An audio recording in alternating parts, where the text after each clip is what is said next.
IPO ही IPO 2021 में actually सारे records break हो रहे हैं। बिटकॉइन भी ऑल टाइम हाई पर है, निफ्टी सेंसेक्स भी ऑल टाइम हाई पर है और आईपीओ नंबर्स भी ऑल टाइम हाई पर है। 2021 में ऑलरेडी 40 प्लस आईपीओज आ चुके हैं और भी आने वाले हैं। आई एम श्योर आपने भी किसी ना किसी आईपीओ में इन्वेस्ट किया होगा, लिस्टिंग गेन्स के लिए ही सही है ना। बट क्या आपको पता है कि आईपीओ की ना एक और मार्केट है जिसे कहते हैं एसएमई आईपीओ मार्केट। एसएमई यानी कि स्मॉल मीडियम एंटरप्राइज, जिनका टर्नओवर 100 करोड़ से कम का होता है, वो एसएमई कहलाते हैं। अब एसएमई जो है वो बैकबोन होते हैं किसी भी इकोनॉमी की, तो गवर्नमेंट्स उनको बहुत ज़्यादा सपोर्ट करती है। जैसे इंडियन गवर्नमेंट बहुत सारे इनिशिएटिव लेकर आती रहती है, startup India, stand up India, so that जो एसएमई उनको सपोर्ट मिल सके फाइनेंशियली, क्योंकि एसएमई ही सबसे ज़्यादा एम्प्लॉयमेंट जनरेट करती है और रेवेन्यू भी सबसे ज़्यादा एसएमई से ही आता है गवर्नमेंट के पास। तो एनएसई और बीएसई ने भी एक नया प्लेटफॉर्म लॉन्च किया है अपना, जिसके थ्रू वो एसएमईज को मौका देते हैं कि वो उनके प्लेटफॉर्म पर आकर अपने लिए फंड्स रेज कर सकते हैं। क्योंकि जो नॉर्मल प्रोसेस है, जो नॉर्मल आईपीओज अभी तक आते हैं, उनके अकॉर्डिंग बहुत ही ज़्यादा स्ट्रिक्ट रेगुलेशंस होती है।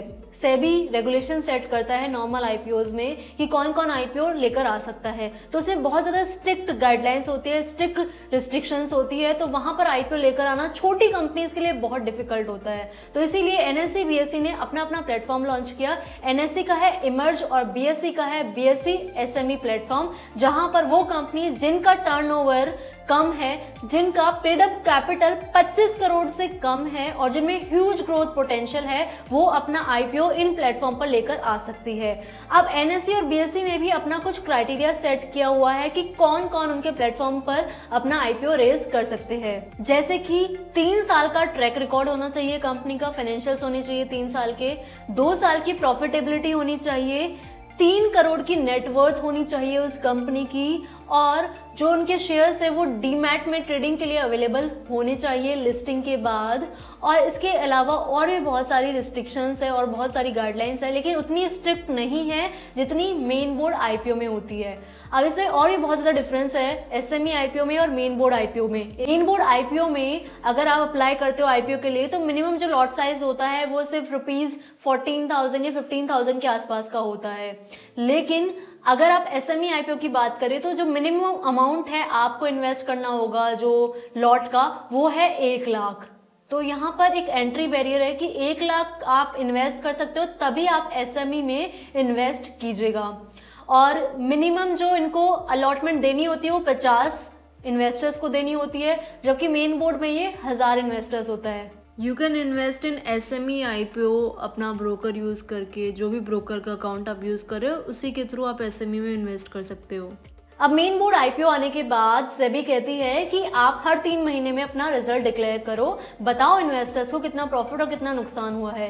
लेकिन क्योंकि एसएमई आईपीओ में एसएमई कंपनीज जो है वो बहुत छोटी होती है, उन पे खर्च का बर्डन ना हो, इसीलिए उनका जो टाइम पीरियड है ये एनएसई और बीएसई ने 6 महीने का दिया हुआ है कि आप हाफ ईयरली अपना रिजल्ट डिक्लेयर करो। तो इसकी वजह से यहाँ पे थोड़ी सी ट्रांसपेरेंसी भी कम रहती है कि 6 महीने बाद वेट करना पड़ता है कि कितना प्रॉफिट हुआ, कितना लॉस हुआ। एसएमई आईपीओज को लेकर यूट्यूब पर भी बहुत कम वीडियोस है, एजुकेशन बहुत कम है, कम ही लोग इसके बारे में बात करते हैं क्योंकि ये एक नई मार्केट है और इसमें इन्वेस्टर्स भी कम है। तो इसमें लिक्विडिटी की भी प्रॉब्लम रहती है कि अगर आपने इन्वेस्ट कर दिया है तो फिर वहां पर नंबर ऑफ ट्रेड्स कम होंगे, ट्रेडिंग वॉल्यूम इस मार्केट में कम होती है कंपेयर टू जो हमारी नॉर्मल आईपीओ मार्केट है, क्योंकि एसएमई कंपनी सिर्फ 20% ही अच्छा परफॉर्म कर पाती है। तो यहाँ पर लॉस के चांसेस भी ज्यादा है, रिस्की है, इसीलिए रिसर्च करके, प्रॉपर थरली रिसर्च करके ही इन्वेस्ट करना चाहिए किसी भी मार्केट में, चाहे आप मेन बोर्ड आईपीओ में करो चाहे वो एसएमई आईपीओ में करो। तो एसएमई आईपीओ के केस में हमारे पास प्रॉस्पेक्टस होता है जिसके थ्रू हम उस कंपनी का सब कुछ जान सकते हैं कि वो करना क्या चाहती है, क्या उसका प्रॉफिटेबिलिटी है, क्या उसके रिस्क है, तो वो सब कुछ हमें उसके प्रॉस्पेक्टस में मिल सकता है। जबकि मेन बोर्ड आईपीओ के केस में हमारे पास वीडियोस भी अपलोड हो जाती है यूट्यूब पर और बहुत सारे ऑप्शंस आते हैं, बहुत लोग हमें बताने लगते हैं मेन जो आईपीओ है उनके बारे में। लेकिन एसएमई आईपीओ के केस में हमें प्रॉस्पेक्टस अच्छे से पढ़ना चाहिए और तभी इन्वेस्ट करना चाहिए। अभी बहुत सारी एसएमई कंपनीज का आईपीओ आ रहा है, क्योंकि आईपीओ मार्केट में रश तो बना ही हुआ है, फिर चाहे वो मेन बोर्ड आईपीओ मार्केट हो या फिर एसएमई आईपीओ मार्केट हो। तो एक आईपीओ आ रहा है निदान डायग्नोस्टिक का, तो उसका हम प्रोस्पेक्टस देख लेते हैं। इसका आईपीओ 28 अक्टूबर को आ रहा है। ये हेल्थ केयर कंपनी है, डायग्नोस्टिक और पैथोलॉजी सर्विसेज प्रोवाइड करती है, टेस्ट कंडक्ट कराती है हेल्थ के और रूटीन चेकअप के। इनका 90% जो रेवेन्यू है वो आता है इंडिविजुअल कस्टमर्स से और बाकी 10% आता है इंस्टीट्यूशन से। LIC, SBI, मैक्स, वूपा इनके कस्टमर्स है। अब इन्होंने पार्टनरशिप की थी जियो प्लेटफॉर्म के साथ कोविड पेशेंट को ट्रीट करने के लिए, और RT-PCR टेस्ट भी इन्होंने कंडक्ट कराए थे रेलवे और इंडियन एयरपोर्ट्स पर गवर्नमेंट के बिहाफ पर। तो ये सारा इन्होंने ब्रीफ दिया हुआ है कि इन्होंने क्या किया हुआ है, इनको क्या मिला हुआ है, कौन कौन से कॉन्ट्रैक्ट है। आप इसकी फाइनेंशियल भी चेक कर सकते हो। इनका अर्निंग पर शेयर 86.91 है, जबकि इंडस्ट्री एवरेज 68.96 है।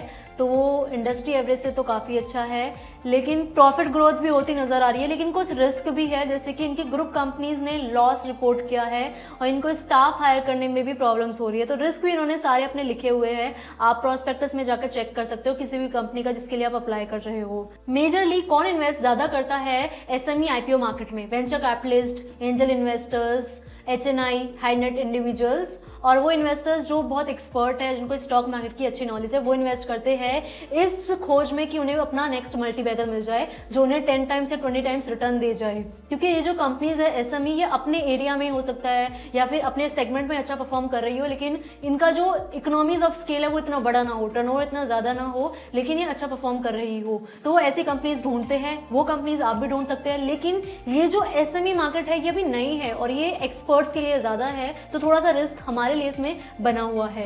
बाकी आप कंपनीज का प्रोस्पेक्टस चेक कर सकते हैं। तो ये थी मेरी वीडियो एसएमई आईपीओ के बारे में, और मैं कोशिश करूंगी और भी ऐसी वीडियोस लेकर आती रहूं। लेकिन आपकी क्या डिमांड है वो कमेंट से मुझे बता दीजिएगा कि आपको एसएमई आईपीओ के बारे में और इन्फॉर्मेशन चाहिए कि नहीं चाहिए। मिलते हैं अगली वीडियो में। Till then keep learning, keep earning.